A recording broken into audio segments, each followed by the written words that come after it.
Sir ஒரு போஸ்.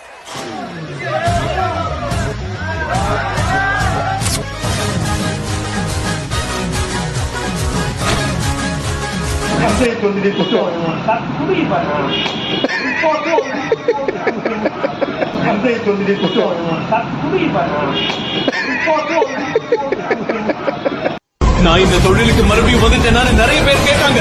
அப்பெல்லாம் அந்த கேள்விக்கு என்கிட்ட பதில் இல்ல. ஆனா இப்ப சொல்றேன், நான் திரும்ப வந்துட்டேன் வீரோ. பழைய ஜான நான் திரும்ப கொண்டு வருவேன்னு சொன்னேன். எல்லாமே மாறப்போகுது.